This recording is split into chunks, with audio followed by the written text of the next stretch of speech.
欢迎回来，小小观察，大大检验。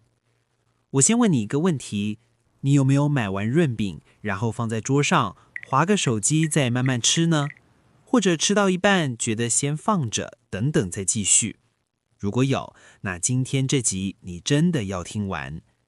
因为这次高雄正义市场春卷食物中毒事件，已经确认是沙门氏杆菌感染，而且累计就医通报人数已经来到上百人。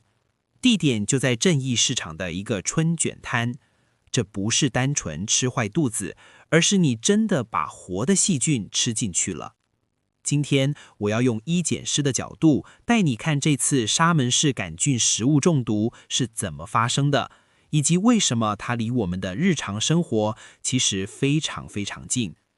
很多人听到沙门氏杆菌会以为是某一种特定的细菌，但其实不是，它是一整个菌的家族，学名叫 Salmonella， 属于肠内细菌科，是革兰氏阴性杆菌，多数具有鞭毛，可以移动。目前已知的血清型超过2500种，但真正会让人类生病的其实不到100种。这一大群里面其实也包含法定传染病、伤寒、副伤寒，只是那是特定几个血清型。而这次新闻也已经进一步确认，高雄长庚医院针对检出的沙门氏杆菌做了血清型分析，确认致病菌为 Salmonella Group D。 这类通常属于常见的非伤寒型沙门氏菌，也是临床上最常见造成食物中毒的类型。它本来就存在于动物肠道里，鸡、猪、牛，甚至乌龟、蛇、猫、狗都有可能带菌，而且它的生存能力很强，在干燥环境可以活好几周，在水里甚至可以撑几个月。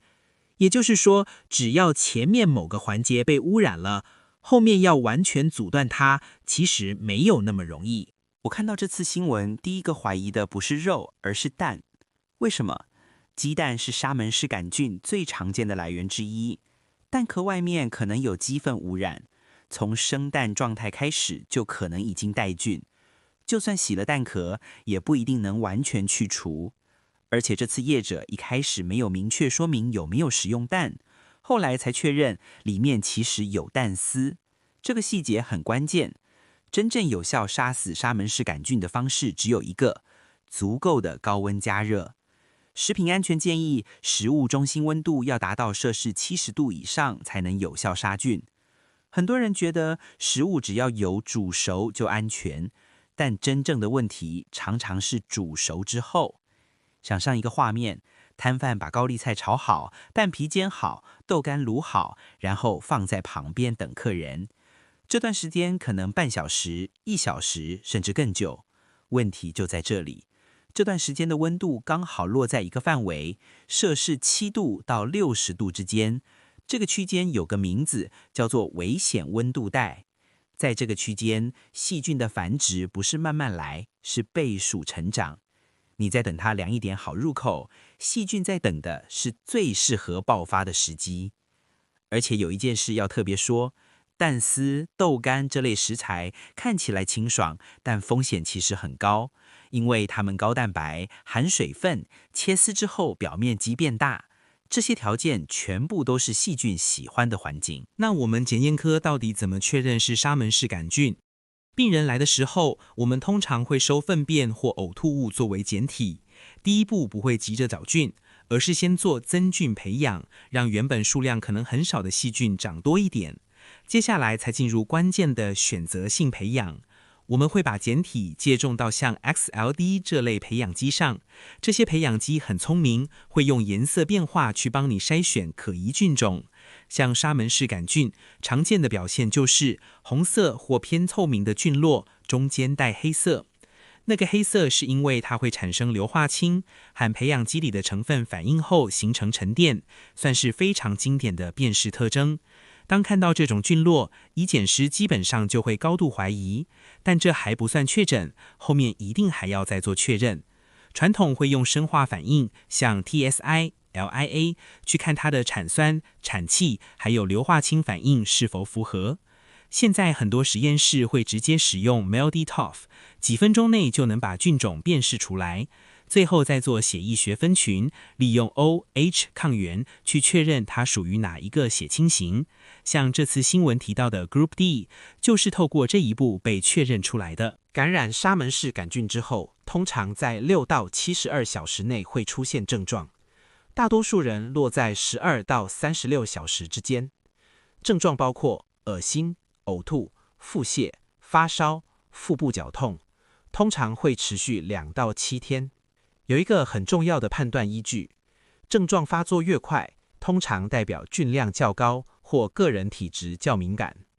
大部分健康的成年人会自己痊愈，但有几个族群要特别小心：小孩、老人、免疫力低下的人，以及有在服用制酸剂的人。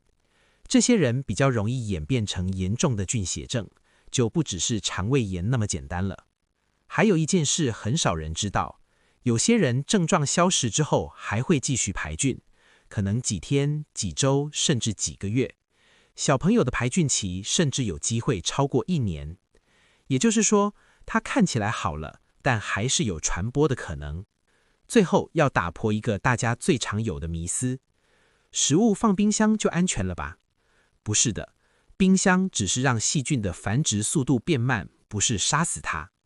最危险的其实是从冰箱拿出来回温的那段时间，因为它会再次经过危险温度带，等于帮细菌重新开机。反复进出冰箱，反复回温，每一次都是风险叠加。好，我帮你整理几个实际可以做的事。1. 吃东西前手要洗干净。2. 生食和熟食要分开，器具不要混用。3. 食物要煮熟，中心温度至少70度。4. 煮熟的食物不要在室温放太久，超过2小时就要注意。5. 冰箱不是万能，低温只是延缓。6. 不要反复回温。这次的事件看起来只是一个春卷摊，但它其实在提醒我们一件事：我们每天吃进去的不只是食物本身，还包含它的处理方式、放置时间、温度变化，还有我们每个人的习惯。下次你站在摊位前，看到热气，闻到香味，前面还排着长长的队伍，你会不会多想1秒钟呢？你平常外带食物最常踩到刚刚讲的哪一个地雷呢？欢迎在底下留言区跟我分享。如果今天这一集让你对食物安全有了新的理解，记得订阅小小观察，大大检验。也可以把这一集分享给你身边常常在外面吃东西的朋友，提醒他们别再把食物放桌上慢慢吃啦。我们下集见。